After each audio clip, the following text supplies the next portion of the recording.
Hola y bienvenidos una vez más a Sonoteca, el espacio donde los ecos del pasado resuenan con más fuerza. Hoy les invito a un viaje muy especial, a un lugar donde un río no solo divide la tierra, sino también el tiempo. Imaginen una llanura vasta en el corazón de las 5 villas aragonesas. Ahora visualicen un imponente castillo de piedra, un centinela eterno que vigila desde un promontorio rocoso. Y justo al otro lado de un río, como si de un espejo se tratara, se despliega una villa, con sus casas y la torre elegante de una iglesia gótica. Ese lugar existe y se llama Sadaba, y su historia es mucho más sorprendente de lo que parece a simple vista, porque en Sadaba el paisaje nos cuenta una crónica fascinante de imperios, reinos en disputa y sobre todo de gente con un carácter indomable. ¿Están listos para descifrarla? ¿No estoy no para descifrarla? La villa de Sadaba se asienta en la depresión del Ebro, a unos 450 metros sobre el nivel del mar. El río que la define, el Riguel, es mucho más que una corriente de agua. Es un verdadero agente histórico. El asentamiento original nació al abrigo del castillo, aferrado a la roca que le daba protección y una ventaja estratégica incalculable. Pero en un momento clave, allá por el siglo XV, algo cambió. El corazón de la vida urbana decidió cruzar el río y expandirse por el terreno más llano, más abierto. La división no es casualidad, es la historia de Sádaba hecha geografía. Nos habla de una comunidad que pasó de una constante necesidad de defensa a una nueva era de expansión cívica y agrícola. Es la transición de la guerra a la paz, grabada para siempre en la propia estructura del pueblo. Este éxodo rural es un fenómeno que ha marcado profundamente a la España interior.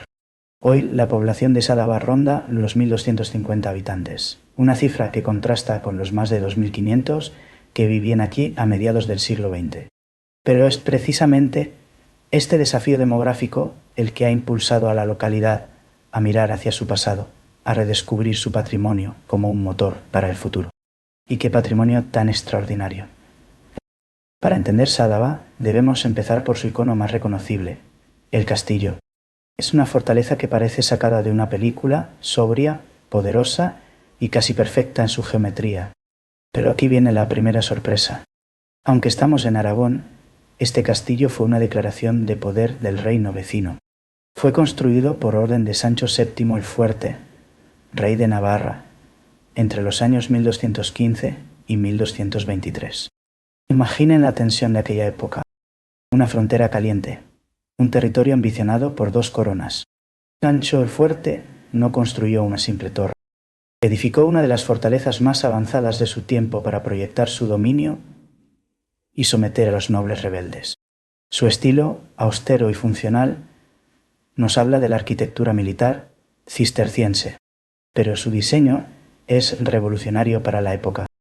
Abandona la idea de castillo románico con una gran torre del homenaje en el centro. En su lugar, adopta una defensa perimetral mucho más eficaz. Este modelo, a veces llamado Felipe Augusto por su desarrollo en la Francia de aquel entonces, tiene sus raíces en las innovaciones que los cruzados vieron en Tierra Santa. Así que el castillo de Sádaba no es una obra provinciana. Es un ejemplo de la tecnología militar más puntera de la Europa del siglo XIII. Su planta es un gran rectángulo de más de 1.000 metros cuadrados, flanqueado por 7 imponentes torres cuadradas. Esta disposición permitía cubrir todos los ángulos con fuego cruzado, haciendo casi imposible un asalto directo. Incluso la entrada estaba diseñada para ser una trampa mortal, con un recodo de origen islámico que frenaba en seco cualquier carga. Dentro, un patio de armas con un gran aljibe garantizaba el agua durante un asedio. Y adosada a uno de los muros, encontramos una pequeña capilla, una sala cubierta con una bóveda de crucería. En el tímpano de su puerta, una cruz tallada nos sugiere la posible presencia de la Orden de los Caballeros de San Juan. La historia de esta fortaleza navarra en suelo aragonés tuvo un giro inesperado en 1261. Fueron los propios habitantes de Sádaba quienes pidieron ser incorporados a la corona de Aragón bajo el reinado de Jaime I. Una vez más, la gente del lugar tomando las riendas de su propio destino. y este espíritu de independencia alcanzaría su máxima expresión un siglo más tarde. A finales del siglo XIV, el rey Pedro IV de Aragón vendió la villa y su castillo a un noble, Francisco de Villanueva. Tonto. Parecía que Sádaba caería bajo el yugo de un señor feudal como tantos otros lugares. Pero los vecinos no estaban dispuestos a aceptarlo. En un acto de cohesión social y de un poderío económico asombroso, se organizaron. Y apenas 15 años después, en 1399, juntaron el dinero necesario y compraron su propia libertad, devolviendo la villa al dominio directo del rey. No fue un regalo, fue una emancipación comprada con su propio esfuerzo. Este acto definió la identidad de la comunidad para siempre, consolidando a Sádaba como una villa con fueros y privilegios propios. Ahora crucemos el río Riguel, dejemos atrás la fortaleza militar y adentrémonos en el corazón cívico de la villa. Ponto. Aquí nos espera la segunda gran joya de Sádaba, la iglesia de Santa María. Si el castillo es la encarnación del poder militar del siglo XIII, la iglesia es la expresión de la fe y la prosperidad cívica del siglo XVI. Consagrada en 1549, es uno de los ejemplos más espectaculares del gótico tardío en Aragón. Su construcción, dirigida por el arquitecto Juan de Segura, nos muestra la elegancia y la amplitud del gótico levantino. Presenta una única y espaciosa nave con capillas entre los contrafuertes, cubierta por complejas bóvedas de crucería estrellada. Cada tramo de la bóveda tiene un diseño diferente, creando una sensación de riqueza visual increíble. En un momento en que el Renacimiento ya se imponía en otros lugares, Aragón seguía llevando el estilo gótico a sus cotas más altas de refinamiento. El exterior es igualmente impresionante, dominado por una potente torre campanario.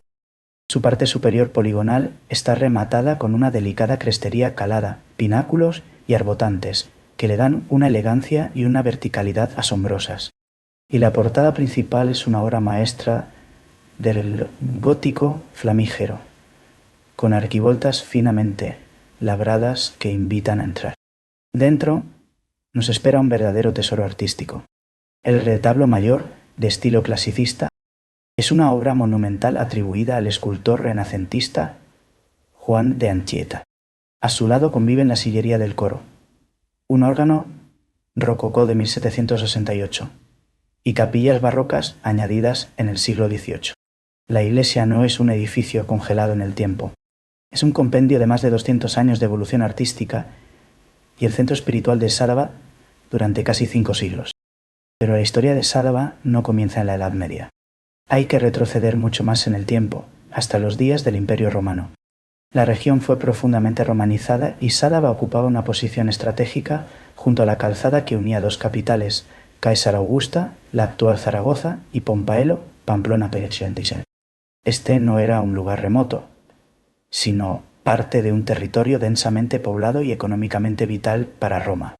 Y el legado que nos dejaron es sencillamente excepcional. A unos 2 kilómetros del pueblo encontramos uno de los monumentos funerarios romanos más importantes de toda la península ibérica. Es el mausoleo de los Atilios, aunque popularmente se le conoce como el altar de los moros.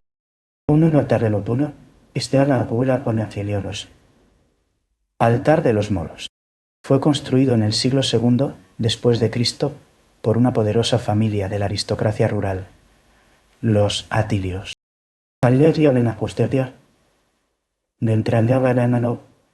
Los Atilios. Lo que vemos hoy es una de sus fachadas monumentales, con 5 arcos de medio punto y coronada por 3 frontones. Las inscripciones latinas todavía legibles son de un valor incalculable.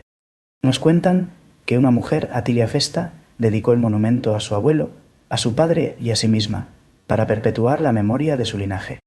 Es una expresión pública y orgullosa del estatus de una familia dentro de la tradición pagana romana. Y no muy lejos de allí se alza otro enigma, unas ruinas conocidas tradicionalmente como la sinagoga.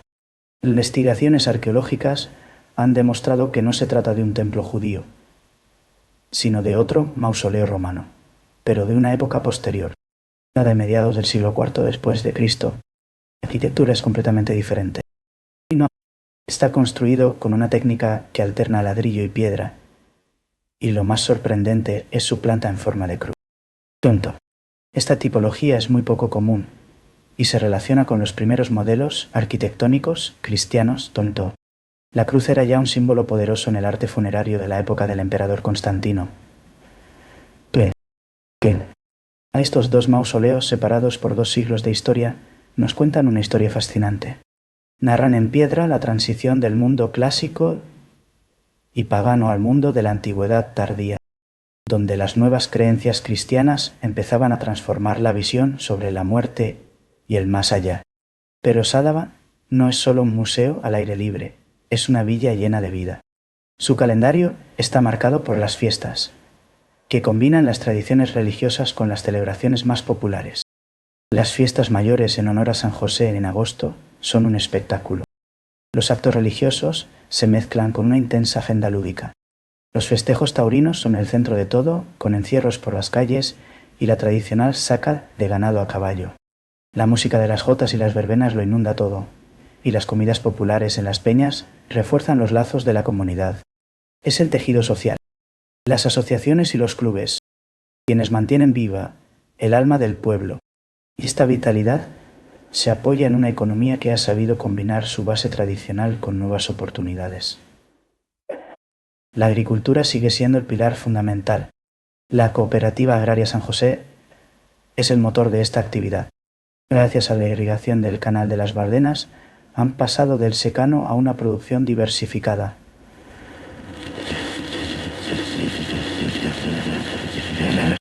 Y aquí llega otra de las sorpresas de Sadava.